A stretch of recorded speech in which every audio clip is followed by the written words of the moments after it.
saya mengajak Anda untuk terbang ke Sumatera Barat untuk mengupdate informasi terkait pemilik kartu Oke, Indonesia Sehat yang ditolak masuk IGD Rumah Sakit Umum Daerah di Padang hingga akhirnya meninggal dunia. Untuk itu, saya ingin mengajak Anda untuk bergabung bersama kontributor liputan6.com, Novia Harlina. Segera saya sapa. Hai, selamat siang, Kak Novia siang. Harlina.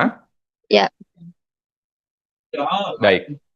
Oke, langsung saja kita kilas balik sedikit bagaimana kronologi pasien datang ke RSUD lalu diduga ditolak untuk rawat inap. Silahkan. iya, Wayan.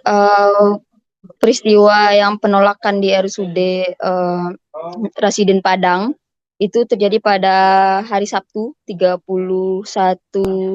Mei 2025.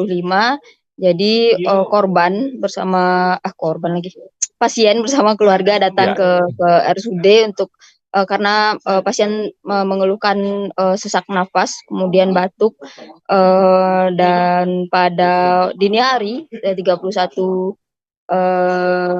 Mei dini hari datang ke RSUD Residin, kemudian RSUD ke IGD, kemudian pihak rumah sakit menerima sebetulnya untuk melakukan pemeriksaan, hanya menolak untuk mendapatkan kemudian disuruh pulang oleh dokter jaga di IGD gitu.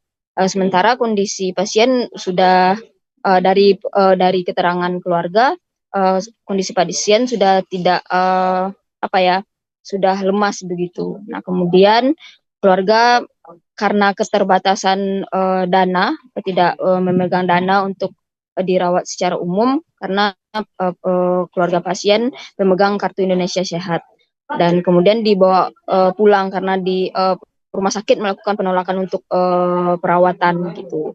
Uh, Nama pasien Desi itu umurnya 44 tahun, kemudian dibawa pulang oleh keluarganya menggunakan becak motor. Nah, setelah pulang pada pagi hari kondisinya terus memburuk begitu. Nah, oke. karena kondisinya memburuk pada keesokan harinya itu Desi, pasien ini dibawa ke rumah sakit swasta Siti Rahmah. Nah, kemudian di Siti Rahmah sempat mendapatkan tindakan medis, namun pada siang harinya, tanggal 1 itu Desi meninggal dunia gitu, Wayan. Itu kronologi singkatnya. Oke, baik. Saat ini pasien dimakamkan di mana dan apakah keluarga pasien berencana untuk menempuh jalur hukum atas insiden ini? Iya, pasien dimakamkan di TPU Air Dingin di Kota Padang. Namun sampai hari ini keluarga pasien belum melaporkan insiden ini ke kepolisian untuk apakah ada tindak pidana atau bagaimana gitu. Namun perkembangan kasusnya pada sampai hari ini, pemerintah Kota Padang sudah menonaktifkan jajaran RSUD Rasiden. Terhitung ada 3 orang yang dinonaktifkan, termasuk direktur rumah sakit, kepala pelayanan. Total ada 3 orang dan yang sampai hari ini. Nah, Wali Kota Padang, Fadli Amran, mengatakan bahwa penonaktifan ini merupakan bagian dari evaluasi yang akan dilakukan oleh pemerintah terhadap jajaran direksi RSUD Rasidin. Begitu, Wayan. Oke, baik. Nah, di awal saya dengar kabar pihak RSUD menyampaikan klarifikasi atau merespons fakta setelah kabar pasien meninggal dunia ini viral di medsos. Seperti apa respons pihak RSUD kala itu?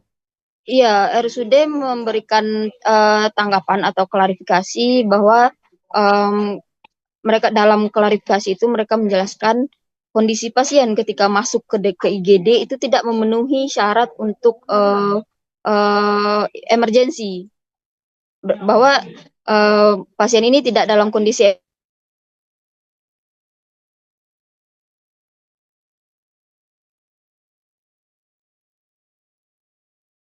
Ya, halo.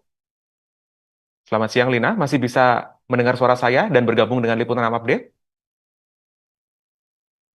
Halo, selamat siang, Ya, Lina. terputus. Ya, silakan.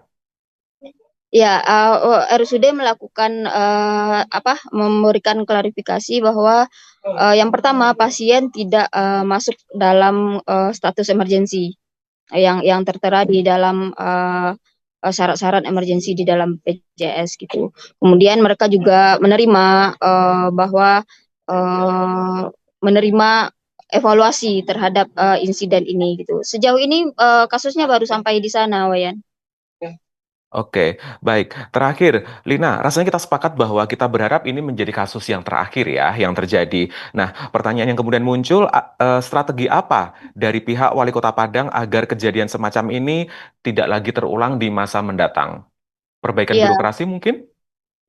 gimana, Wayan? Perbaikan birokrasi mungkin? Ya, dari keterangan wali kota terakhir, dari hasil wawancara dengan media, Fahri Amran sedang melakukan evaluasi terhadap fasilitas kesehatan tidak hanya di RSUD Kota Padang, tapi juga hampir di keseluruhan fasilitas kesehatan di Kota Padang itu. Dari yang disampaikan atau yang dari diklaim memang akan ada evaluasi terkait setelah terjadinya peristiwa ini gitu. Namun bagaimana tahapan-tahapan selanjutnya ini kami masih menunggu informasi selanjutnya dari pemerintah Kota Padang khususnya gitu. Namun kondisi hari ini yang terjadi peristiwa Desi Arianti yang meninggal setelah mendapatkan penolakan perawatan di IGD RSUD Padang cukup bertentangan dengan kebijakan pemerintah yang dimana semua masyarakat, terutama masyarakat prasejahtera, bisa mengakses layanan kesehatan dengan baik hanya dengan membawa KTP. Nah, ini adalah bagian dari program pemerintah Kota Padang. Nah, kemudian ketika ada kasus ini sangat tidak apa ya, sangat tidak sesuai dengan realita yang ada begitu, Wayan. Jadi padahal Rifki sudah punya kartu kartu gitu. Maaf ya, ini saya rel.